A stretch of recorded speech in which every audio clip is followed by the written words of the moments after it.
बिस्मिल्लाहिर्रहमानिर्रहीम। Students, respiratory disorders, disorder of respiratory system आज हमने डिस्कस किया था। फर्स्ट टू हम प्रीवियस लेक्चर में डिस्कस कर चुके बेटा। फर्स्ट जो हमारे पास थी ब्रोंकाइटिस, सेकंड एम्फिजीमा, फिर थर्ड पे हमारे पास है नमूनिया।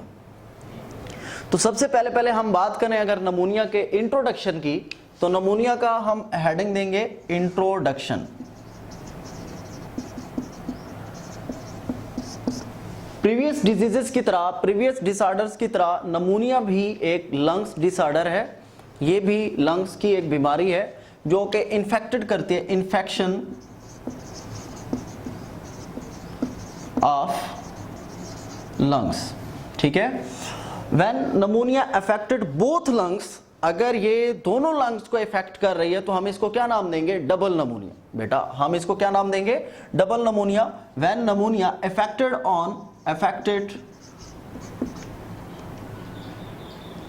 affects both lungs is called double नमूनिया। ठीक है, उसके बाद हम थोड़ी सा बात करते हैं इसके काजेस पर। इसके काजेस क्या क्या हैं? इसके काजेस जो हैं वो हमारे पास सिंपल हैं जी। जैसा कि हम बात करें स्ट्रेप्टोकोकस न्यूमोनाई, जो कि एक बैक्टीरिया है। ठीक है, इसके काजेज में सबसे पहले हम यहाँ पर हेडिंग देंगे। Heading number 1 introduction and heading number 2 is causes. तो देखें काजेज के अंदर हम बात करते हैं तो इसके काज में सबसे पहले जो आता है वो है बैक्टीरिया। ठीक है, बैक्टीरिया में हमारे पास पहले है स्ट्रेप्टोकोकस,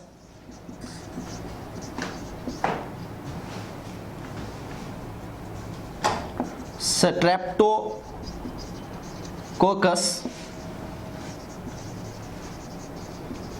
न्यूमोनाई। सेकंड काज जो है वो हम बात कर सकते हैं सम वायरसेस, जैसे कि इन्फ्लुएंजा वायरस, कोरोना वायरस हम कर सकते हैं। यहाँ पर corona virus is also form of नमूनिया, वो भी नमूनिया की तरह एक डिजीज है क्योंकि वो हमारे लंग्स को इन्फेक्ट करता है। तो हम यहाँ पर राइट कर सकते हैं वायरसेस।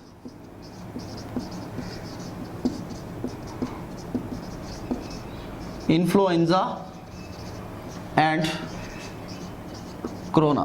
ठीक है, corona virus and influenza virus, both viruses are causative factors of pneumonia. तो ये नमूनिया का काज है, बन सकते हैं, ये भी नमूनिया की तरह के एक डिजीज फॉर्म करते हैं। उसके बाद हम बात करें आगे नमूनिया की काजेस के बाद हम डिस्कस करें सिम्टम्स को। थर्ड हेडिंग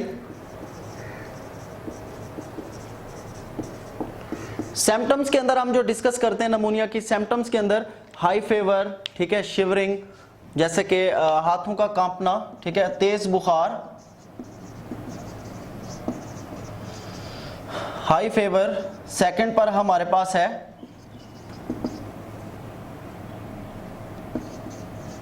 शिवरिंग और थर्ड पर हमारे पास होगा कफ विद स्प्यूटम, मतलब खांसी बलगम के साथ।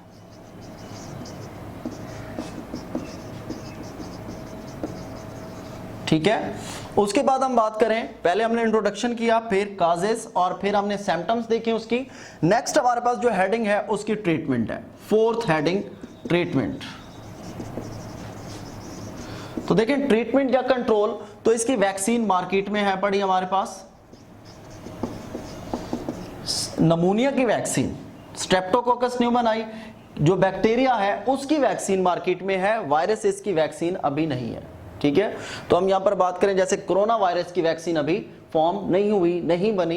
तो नमूनिया जो काज है बैक्टीरिया, ठीक है, जो बैक्टीरिया की वजह से नमूनिया होता है उसकी वैक्सीन है स्ट्रेप्टोकोकस न्यूमोनाई। बैक्टीरिया का नाम है, उसकी वैक्सीन मार्केट में है पड़ी एज अ एंटीबायोटिक्स, बुक में भी राइट किया हुआ है, वो आप देख सकते हैं। तो उसके बाद हम बात करें नेक्स्ट हमारे पास डिजीज होगी, लास्ट डिजीज एस्थमा।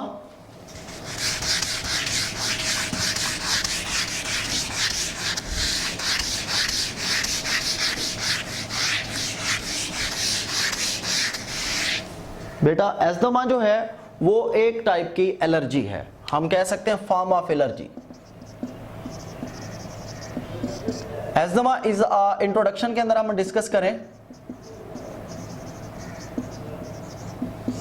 तो ये फॉर्म ऑफ एलर्जी, ठीक है। इसमें भी वही ब्रोंकाइटिस की तरह जो है इन्फ्लामेशन इन ब्रोंकाई, ब्रोंकाई के अंदर इन्फ्लामेशन हो जाना, इन्फ्लामेशन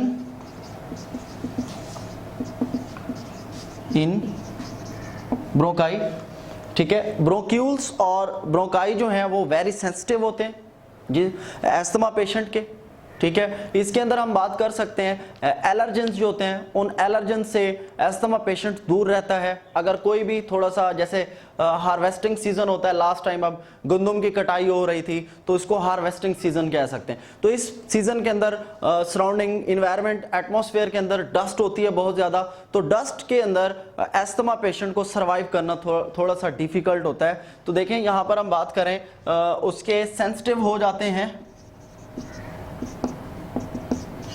सेंसिटिव हम कह सकते हैं ब्रोंकाई एंड ब्रोंक्यूल्स।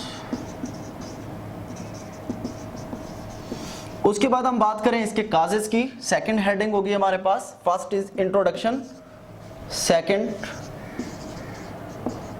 काजेस वजूहात।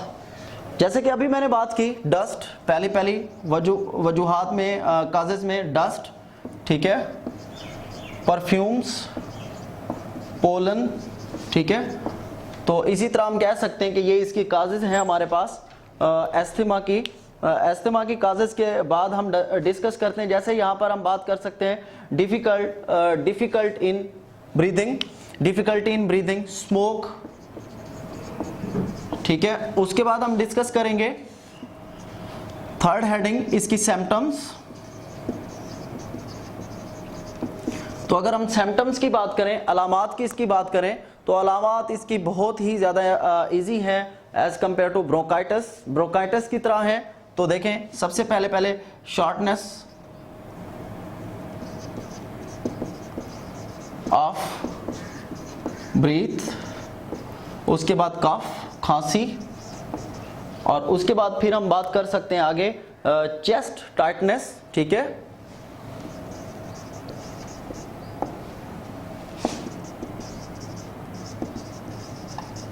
तो ये इसके हमारे पास सिम्टम्स हैं। उसके बाद हम अगर बात करें इसकी ट्रीटमेंट, इसकी ट्रीटमेंट सिंपल है। तो इसकी ट्रीटमेंट के अंदर हम बात करते हैं only asthma patient use inhalers, inhalers वो यूज करता है एवरी टाइम, इनहेलर उसके पास होना चाहिए। ट्रीटमेंट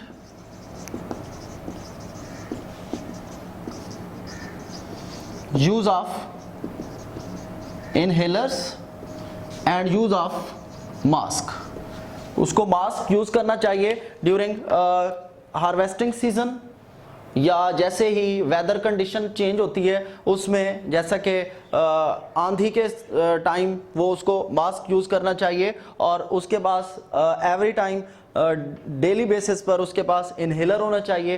तो इस तरह वो अपनी जो है हमने बात की एस्थमा की, तो यहाँ पर हमने डिस्कस कर लिया है एस्थमा को। नेक्स्ट हमारे पास है बैड इफेक्ट ऑफ स्मोकिंग, ठीक है। नेक्स्ट हम बुक से हाईलाइट ही करानी है सारी चीज़ें आपको बाकी, तो उसमें मेन पॉइंट्स हैं आपके पास बेटा। देखें जैसा कि हमारे पास लंग कैंसर्स, ठीक है, लंग कैंसर में फर्स्ट पॉइंट हमारे पास है मेन काजेस, ये मेन काजेस वाला पहला पॉइंट होगा। सेकंड पॉइंट है पैसिव स्मोकर, पैसिव स्मोकर वो होता है जैसे कि एक बंदा स्मोक कर रहा है, दूसरा उसके सामने बैठा है, तो वो सामने वाला जो है वो पैसिव स्मोकर है। उसके बाद थर्ड पॉइंट है हमारे पास एलिमिनेटिंग तंबाकू, ठीक है, तंबाकू का इस्तेमाल। और नेक्स्ट हम बात करेंगे बैड इफेक्ट ऑफ स्मोकिंग। तो बैड इफेक्ट ऑफ स्मोकिंग में तंबाकू smoke contains over 4000 different chemicals out of which at least 50 are carcinogens, जो कि काज बनते हैं लंग्स कैंसर का। उसके बाद नेक्स्ट हम बात करें जो इसमें हमारे पास इंपॉर्टेंट पॉइंट्स हैं, वो हमारे पास है स्मोकिंग, और उसके बाद smoking effects on the circulatory system, और उसके बाद smoker are at a greater risk, ठीक है, डेथ रिस्क के ऊपर होता है वो। उसके बाद smoking is also responsible for weaking of staining of teeth, दांतों का गिर जाना, ठीक है। तो ये हम देख सकते हैं। उसके बाद ये हाईलाइटिंग करेंगे व्हाट तंबाकू डे कब मनाया जाता है, और यहाँ पर हम हाईलाइट करेंगे कि कैंसर का रिस्क जो है वो कार्सिनोजेन जिनकी बॉडी में होते हैं पैसिव स्मोकर को ज़्यादा होता है, और जो स्मोकर है उसके कंपेयर टू पैसिव स्मोकर की बॉडी में ज़्यादा इन्फेक्ट होता है कार्सिनोजेंस। उसके बाद हम बात करें ये स्मोकिंग के बारे में, यहाँ पे लिखा हुआ है स्मोकर के बारे में, ये आप देख लेंगे। उसके बाद प्रीवियस हम जाते हैं, थोड़ा सा हम डिस्कस कर लेते हैं यहाँ पर। तो बेटा देखें, हमने यहाँ से डिस्कस किया था आज लंग्स से। लंग्स के अंदर आपने पहले इंटरकॉस्टल मसल्स की डेफिनेशन, डायफ्राम की डेफिनेशन हाईलाइट करनी है, और ये जो पैराग्राफ है ये लंग्स के ऊपर है, इसको आप हाईलाइट करेंगे। और उसके बाद नेक्स्ट हमने डिस्कस किया था मैकेनिज्म ऑफ ब्रीदिंग। तो ये इंपॉर्टेंट लॉन्ग क्वेश्चन है, इसमें पूरे पैराग्राफ इनहेलेशन और एक्सहेलेशन ये पूरा पैराग्राफ जाएगा, ये लॉन्ग क्वेश्चन है। यहाँ से फिर एमसीक्यू हाईलाइट किया हुआ है, human breathe in normal position, normal rest condition में वो 1 मिनट के अंदर कितने ब्रीथ करता है, 16 to 20। और अगर वो एक्सरसाइज कर रहा हो तो एक्सरसाइज में वो 1 मिनट में कितने ब्रीथ करेगा, 30 to 40। उसके बाद नेक्स्ट बेटा हम बात करेंगे, ये लॉन्ग के अंदर आप टेबल भी फॉर्म करेंगे, ये वाली टेबल मैंने बनाई थी ड्यूरिंग लेक्चर, और उसके बाद ये देख सकते हैं ये टेबल। और उसके बाद फिर हमारे पास ये डिजीजेज हैं।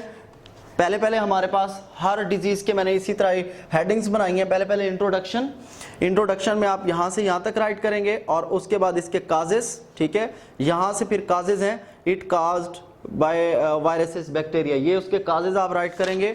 और उसके बाद फिर इसकी टाइप्स आ जाएंगी, टाइप्स के बाद उसकी सिम्टम्स, और ट्रीटमेंट मैंने आपको बताया था, यूज ऑफ एंटी एलर्जेंस और मास्क इनहेलर्स, ये आप हर डिजीज के अंदर राइट कर सकते हैं, कोई इशू नहीं है। और उसके बाद ये इंट्रोडक्शन है एम्फीजीमा का, और यहाँ तक। उसके बाद इसके काजेस, काज सिर्फ इसका 1 ही है जो एंड लास्ट लाइन में लिखा हुआ है, the level of oxygen in the blood में gets low, it cause the serious complications. और उसके बाद इसके सिम्टम्स हैं, यहाँ तक 50 to 70% तक बेटा सिम्टम्स इसके स्टार्ट हो रहे हैं यहाँ इस पैराग्राफ से। और उसके बाद नमूनिया के first 2 lines, first line full और सेकंड लाइन जो हाफ है डबल नमूनिया तक, ये इंट्रोडक्शन हो गया। फिर आगे उसके काजेज हैं, नीचे वाले पैराग्राफ में सिम्टम्स हैं, सिम्टम्स राइट करेंगे, और लास्ट ट्रीटमेंट वैक्सीन। और उसके बाद फिर लास्ट डिजीज पर आ जाते हैं, एस्थीमा। एस्थीमा के अंदर सबसे पहले आप इसका इंट्रोडक्शन देंगे, इंट्रोडक्शन के बाद यहाँ से फिर उसकी 3rd लाइन में उसके काजेज राइट किए हुए हैं, और फिर 4th आगे नेक्स्ट पैराग्राफ के अंदर सिम्टम्स हैं, और एंड पर उसकी फिर ट्रीटमेंट है। तो ये आपका चैप्टर कंप्लीट हो गया बेटा।